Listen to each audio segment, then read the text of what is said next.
د سپوږمۍ راډیو قدرمنه اوریدونکو ستړي مشئ وخت ورځې 10 بجې شوې پام مو راګرځوم تر دې دمه وروستیو او مهمو خبرونو ته.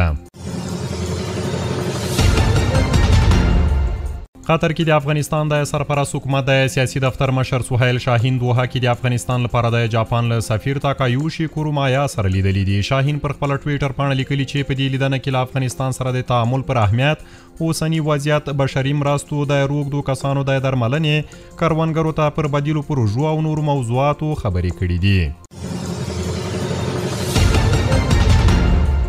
د پاسپورت ریاست سر له نن څخه په آفلاین بڼه یا پر کاغذي غوښتنلیکونو د پاسپورتونو د ویش بهیر له پیلېدو خبر ورکوي.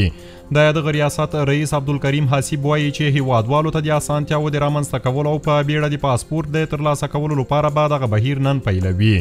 د کابل یو شمېر اوسیدونکو بیا د پاسپورت د ویش له ټکني بهیر اندېښنه ښودلې او ویلي دي له څو میاشتې انتظار وروسته هم په دې نه دي توانېدلي چې پاسپورت ترلاسه کړي. دوی له پاسپورت ریاست غواړي چې دغه ستونزه حل کړي او په کابل کې د پاسپورتونو د ویش مرکزونه زیات کړي.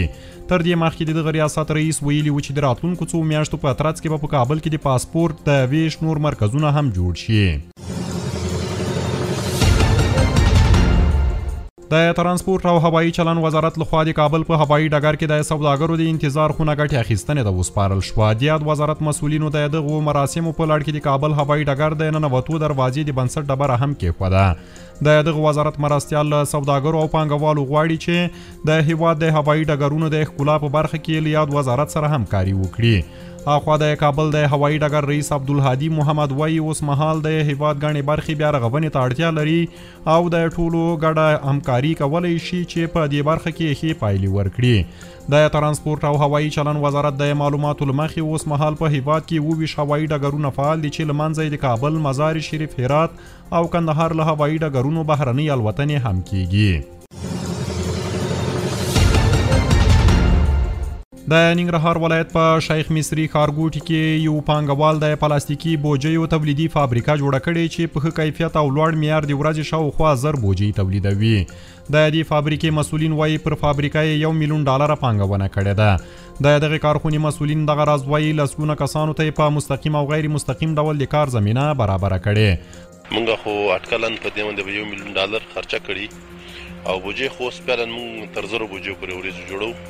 چې د برکونه خشي او سوکا ډره کې به د موږ ماشینګيري او د موږ کارکوونکو زیات توانم لري چې مال جوړ کړي. ټول افغانانو باندې غږ د شرش خپل هیواد کې پانګونه وکړي چې تر څو په افغانستان کې بیکار سړی پاتې نشي او په سړی ته کار ورسیږي. په دغه کارخونه کې په کار بوخت کسان وایي خوښ دي چې خپل هیواد کې ورته د کار زمینه برابره شوې. په شیخ مصری صنعتي ښارګوټي کې د کارخونو مسؤلین وایي پخوا به یې بوجۍ له نورو هیوادونو راوړلې چې په خبره یې اوس بوجۍ دلته تولیدیږي د نورو هیوادونو په پرتله ورته ارزانه او پر وخت رسیږي. او د هلمند د ترافیکو مدیریت مسؤلین وایي چې په تیرو 5 میاشتو کې شاوخوا 50 میلیونه افغاني عواید راټول کړي دي.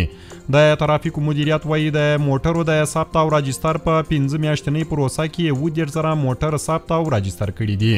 د مسؤلینو په خبره د روان کال 3 ورځو کې 50 میلیونه افغاني عواید ترلاسه کړي او د هلمند د مصروفیت له لارې د افغانستان بانک ته تحویل کړي دي. د ترافیکو مدیر ویلي زرګونه هغه موټر لا پاتې دي چې ثبت شوي خو پلیټونه یې لا نه دي ترلاسه کړي. نوموړی وایي د روان کال تر پایه د 90 میلیونه افغانیو عوایدو د راټولېدو اټکل یې کړی دی. اوریدونکو خبرونه مو تر همدې ځایه ولملتیا مو مننه.